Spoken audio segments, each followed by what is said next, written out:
Assalamualaikum warahmatullahi wabarakatuh. Perkenalkan, saya Wulandari dengan NIM 432201110135 dari program studi S1 Akuntansi Fakultas Ekonomi dan Bisnis Universitas Mercu Buana. Pada kesempatan kali ini saya akan mempresentasikan penelitian saya dengan judul Pengaruh Profitabilitas Leverage dan Sales Growth terhadap penghindaran pajak atau tax avoidance dengan meneliti perusahaan manufaktur yang terdaftar di Bursa Efek Indonesia pada tahun 2019 sampai dengan tahun 2022. Sebelumnya saya ingin berterima kasih kepada Ibu Nurlis selaku dosen pengampu mata kuliah metodologi penelitian yang telah membantu dan membimbing saya hingga dapat menyelesaikan proposal skripsi bab 1 sampai dengan bab 3 ini. Pada bab 1 pendahuluan, latar belakang penelitian ini adalah pajak merupakan sumber pendapatan negara yang sangat penting bagi penyelenggaraan pemerintahan dan pelaksanaan pembangunan nasional. Besarnya target penerimaan pajak dengan realisasi penerimaan pajak sesuai data yang telah dipublikasikan melalui laporan kinerja DJP pada tahun 2019 sampai dengan tahun 2022. Dari gambar tersebut, dapat diketahui bahwa selama 4 tahun terakhir, realisasi penerimaan pajak mengalami fluktuasi. Selanjutnya, fenomena tax avoidance pada perusahaan manufaktur. Tax avoidance merupakan upaya untuk mengurangi beban pajak dengan tidak melanggar peraturan perundang-undangan yang ada. Lalu terdapat banyak faktor yang dapat mempengaruhi perusahaan untuk melakukan tax avoidance, diantaranya yaitu profitabilitas, leverage, dan sales growth. Selanjutnya dapat dilihat laju pertumbuhan perusahaan manufaktur pada tahun 2019 sampai dengan tahun 2022 dari Badan Pusat Statistik pada tahun 2019 sampai dengan tahun 2022. Pertumbuhan industri manufaktur di Indonesia terus berkembang sampai tahun 2022 walaupun pada tahun 2020 sempat mengalami penurunan di angka minus 2,93% dikarenakan pandemi yang melanda secara global. Namun industri manufaktur menunjukkan dapat pulih lebih cepat dengan dibuktikan pada tahun 2021 pertumbuhan industri manufaktur mencapai 3,39%. Fenomena penghindaran pajak di Indonesia yang dilakukan oleh perusahaan manufaktur yang terdaftar di Bursa Efek Indonesia, salah satunya adalah PT Bentol International Investama Tbk. Tax Justice Network pada tahun 2019 melaporkan bahwa perusahaan tembakau milik BAT telah melakukan penghindaran pajak melalui PT Bentol International Investama. BAT telah mengalihkan sebagian pendapatannya keluar dari Indonesia. Sebagai dampaknya, Indonesia menderita kerugian sebesar 14 juta US dollar. Adapun tujuan dari penelitian ini yaitu untuk mengkaji pengaruh profitabilitas terhadap penghindaran pajak atau tax avoidance pada perusahaan manufaktur yang terdaftar di Bursa Efek Indonesia pada tahun 2019 sampai dengan tahun 2022. Selanjutnya untuk mengkaji pengaruh leverage terhadap penghindaran pajak atau tax avoidance pada perusahaan manufaktur yang terdaftar di Bursa Efek Indonesia pada tahun 2019 sampai dengan tahun 2022. Dan yang terakhir untuk mengkaji pengaruh sales growth terhadap penghindaran pajak atau tax avoidance pada perusahaan manufaktur yang terdaftar di Bursa Efek Indonesia pada tahun 2019 sampai dengan tahun 2022.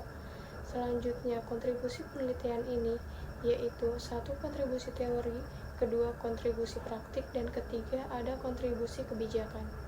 Selanjutnya, pada bab 2 kajian pustaka, teori keagenan adalah teori yang menjelaskan hubungan antara agen sebagai pihak yang mengelola perusahaan dan prinsipal sebagai pihak pemilik. Keduanya terikat dalam sebuah kontrak kerja sama. Tax avoidance. Tax avoidance adalah upaya penghindaran pajak yang dilakukan secara legal dan aman bagi wajib pajak tanpa bertentangan dengan ketentuan perpajakan yang berlaku. Selanjutnya, profitabilitas. Profitabilitas adalah kemampuan perusahaan dalam menghasilkan laba dari penjualannya, sering ditunjukkan dengan margin laba atau profit margin. Selanjutnya ada leverage. Leverage merupakan rasio yang digunakan untuk mengukur sejauh mana aktiva perusahaan dibiayai oleh utang. Dan selanjutnya ada sales growth. Pertumbuhan penjualan merupakan rasio yang menggambarkan kemampuan perusahaan mempertahankan posisi ekonominya di tengah perekonomian dan sektor usahanya. Pada penelitian ini terdapat pula penelitian terdahulu. Dapat dilihat pada tabel tersebut terdapat perbedaan atau keberagaman hasil penelitian untuk variabel profitabilitas, leverage, dan sales growth yang sebelumnya dilakukan oleh peneliti terdahulu. Selanjutnya, rangka pemikiran dan hipotesis. Berdasarkan berbagai teori dan penjelasan tentang pengaruh masing-masing variabel dalam penelitian ini dengan penelitian sebelumnya, maka dapat membangun rangka berpikir seperti gambar tersebut. Berdasarkan hasil penelitian teoritis yang dilakukan penulis berdasarkan tinjauan pustaka dan penelitian serupa sebelumnya, Penelitian ini mengajukan beberapa hipotesis, antara lain hipotesis 1, profitabilitas berpengaruh positif terhadap tax avoidance. Hipotesis kedua, leverage berpengaruh negatif terhadap tax avoidance. Dan yang hipotesis ketiga, sales growth berpengaruh positif terhadap tax avoidance. Pada bab 3, desain dan metodologi penelitian. Jenis penelitian. Penelitian ini menggunakan desain penelitian kausal. Penelitian model kausal ini bertujuan untuk mengetahui pengaruh antara dua variabel atau lebih variabel, dan penelitian ini meliputi profitabilitas, leverage, dan sales growth sebagai variabel bebas atau variabel independen, terhadap tax avoidance sebagai variabel terikat atau variabel dependen, sesuai dengan permasalahan yang akan diteliti. Peneliti ini menggunakan pendekatan kuantitatif.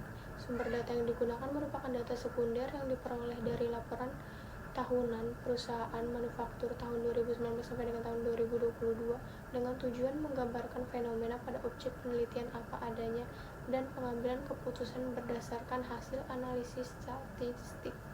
Selanjutnya, operasionalisasi variabel penelitian ini dapat dilihat pada tabel tersebut. Populasi penelitian ini adalah perusahaan manufaktur yang terdaftar di Bursa Efek Indonesia pada tahun 2019 sampai dengan tahun 2022. Teknik pengambilan sampel pada penelitian ini menggunakan teknik purposive sampling dengan 5 kriteria. Kriteria yang pertama yaitu perusahaan manufaktur yang terdaftar di Bursa Efek Indonesia pada tahun 2019 sampai dengan tahun 2022 sebanyak 229 perusahaan.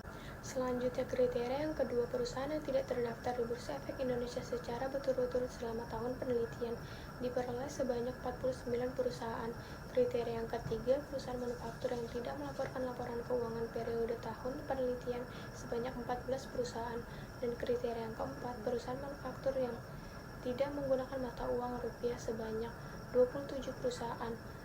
Untuk kriteria yang kelima, perusahaan manufaktur yang mengalami kerugian selama periode penelitian sebanyak 62 perusahaan, hingga diperoleh jumlah sampel 77 perusahaan dengan periode penelitian 4 tahun, dan diperoleh data sampel untuk penelitian yaitu sebanyak 308 sampel.